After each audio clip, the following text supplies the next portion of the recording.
Kalau naik ya jangan banyak-banyak lah, Rp500 gitu. Kalau untuk naik 1.000 atau 2.000 ya masih ketutup lah hitungannya. Heo, ada apa hari ini? Ada ular naga panjangnya, bukan kepalang.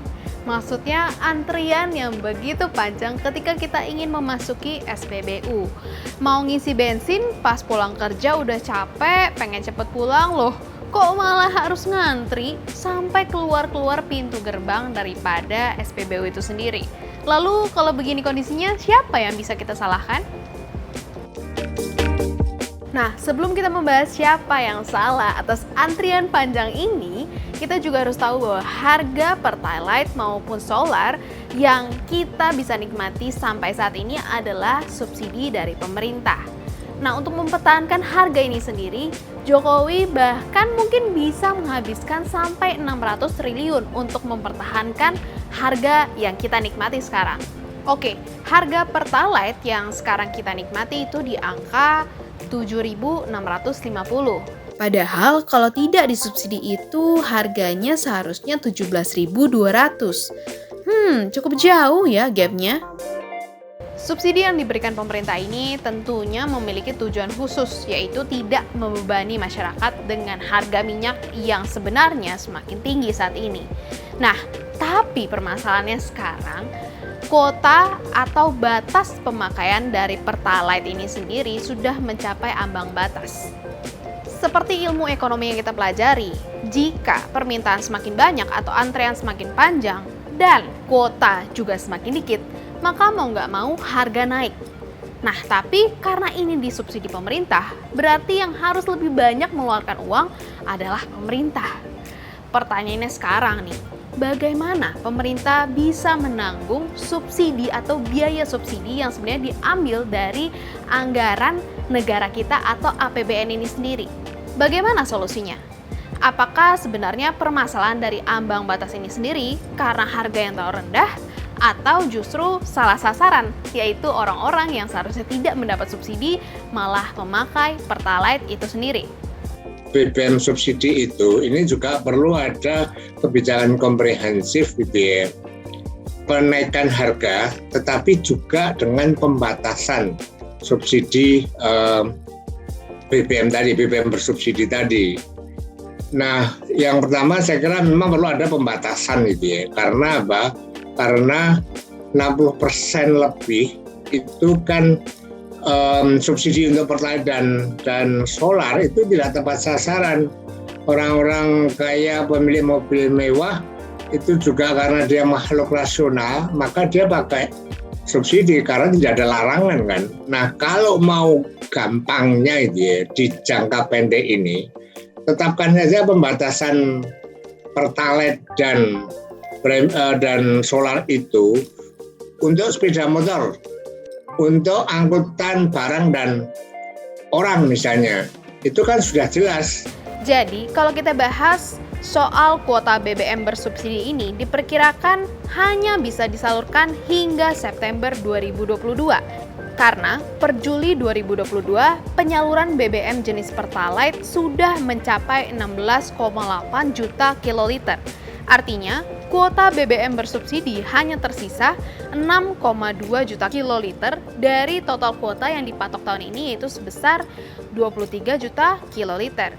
Padahal pemerintah telah mengalokasikan anggaran subsidi dan kompensasi BBM senilai 502 triliun rupiah sampai akhir tahun. Wow, anggaran tersebut membengkak dari sebelumnya sekitar 170 triliun.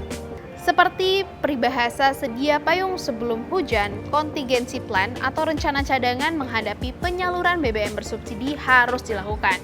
Keadilan bagi orang-orang yang memang benar-benar membutuhkan subsidi ini harus mendapat bagian, sementara kalangan kelas menengah ke atas tentunya diarahkan untuk mengonsumsi BBM dengan harga normal ataupun peralihan untuk mengonsumsi ke BBM jenis Pertamax.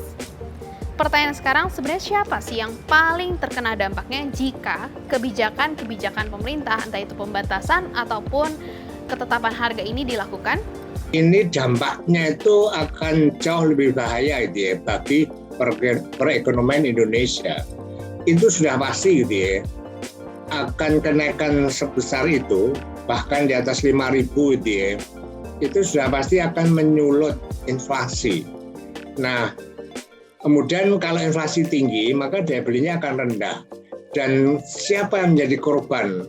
Itu rakyat miskin.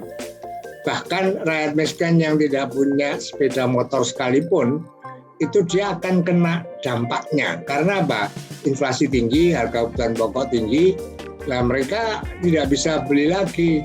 Nah, ini akan menimbulkan masalah, tidak hanya masalah ekonomi, tapi juga masalah sosial juga. Sangat disayangkan bahwa kebijakan subsidi ini sendiri tidak tepat sasaran, dalam arti orang-orang yang mampu juga ikut menikmati. Misalnya saja ada oknum yang seolah-olah menjadi supir truk, di mana mereka mengisi bensin di SPBU lalu mendistribusikannya ke wilayah-wilayah mereka dan meraih keuntungan yang lebih, dalam arti dari harga yang disubsidi mereka jual dengan harga yang lebih tinggi. Nyata betul kita bisa lihat bahwa subsidi ini salah sasaran, bahkan memberikan kesempatan untuk beberapa oknum melakukan berbagai kecurangan untuk mendapatkan keuntungan. Nah, sekarang pertanyaannya nih, jika benar-benar terjadi kelangkaan, lalu siapa nih yang paling terkena dampak atau bahkan nih sampai tidak bisa mendapat makan karena pekerjaannya yang mengharuskan memakai bensin yang bersubsidi itu sendiri? Dapat disimpulkan dari pengamat tadi, dikatakan bahwa ada dua kebijakan yang mungkin bisa diambil pemerintah. Yang satu adalah pembatasan, yang kedua yaitu penentuan harga, di mana penaikan harga dari Pertalite atau pengurangan subsidi itu sendiri dan juga Pertamax harganya diturunkan. Tapi balik lagi, apakah kebijakan yang akan diambil oleh pemerintah? Dan pertanyaan yang paling penting juga nih, kapan pemerintah akan menentukan kebijakannya? Karena kalau enggak, makin lama makin langka loh. September 2022, kuotanya diperkirakan akan habis.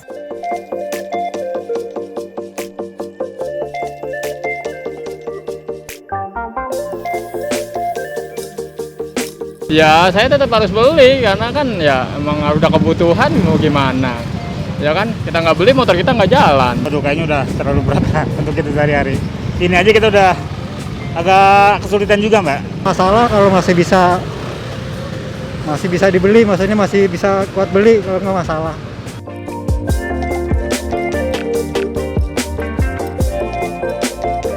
Taruh pendapat kalian di kolom komentar kalau kalian punya berbagai macam solusi yang bisa dibaca oleh pemerintah mungkin yang lagi sedang menonton video ini juga.